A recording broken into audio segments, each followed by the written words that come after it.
Hi friends అందరికీ. ఇవాళ మా ఊర్లో మా ఇంటి వెనకాతల ఉన్న తోటలో కొబ్బరి బొండాలను కోయిద్దాం రండి. ఇవాళ మేము మొత్తం 5 చెట్లకి కొబ్బరి బొండాలను తీయించాము. మాకు 5 చెట్లకి 250కి పైగానే కొబ్బరి బొండాలు వచ్చాయి. మేము చాలా రోజుల నుంచి ఈ కొబ్బరి బొండాలను హార్వెస్ట్ చేయిద్దామని అనుకుంటున్నాం. కానీ మాకు టైం కుదరక ఊరు వచ్చి హడావిడిగా వెళ్ళిపోవడం వల్ల ఈ కొబ్బరి బొండాలను హార్వెస్ట్ చేయడం మాకు అస్సలు కుదరడం లేదు.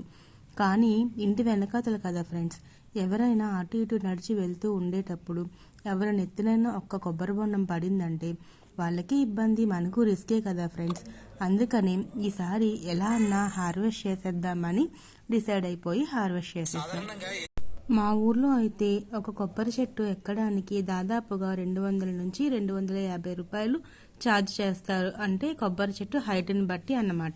మేము చాలా రోజుల నుంచి ఈ కొబ్బరి బొండాలను హార్వెస్ట్ చేయకపోవడం వల్ల కొబ్బరి బొండాల పైన చారలు వచ్చేసాయి. కానీ లోపల వాటర్ కానీ కొబ్బరి కానీ టేస్ట్ అస్సలు మారలేదు. చాలా టేస్టీగానే ఉన్నాయి. ఓకే ఫ్రెండ్స్, రేపు మా రైస్ మిల్ దగ్గర ఉన్న కొబ్బరి బొండాలని కూడా హార్వెస్ట్ చేద్దాం. ఇవాళ అయితే ఈ 5 చెట్లు ఎక్కేసరికి ఆ అబ్బాయికి స్టామినా అంతా అయిపోయిందంట.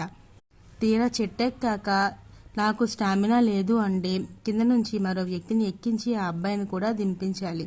అందుకనే ఎందుకులే రిస్క్ అని సరేలే రేపు తీయిద్దామని చెప్పి ఆ అబ్బాయిని పంపించేశాం. ఓకే ఫ్రెండ్స్, బాయ్, మరి ఉంటాను. Enjoy the nature friends, bye.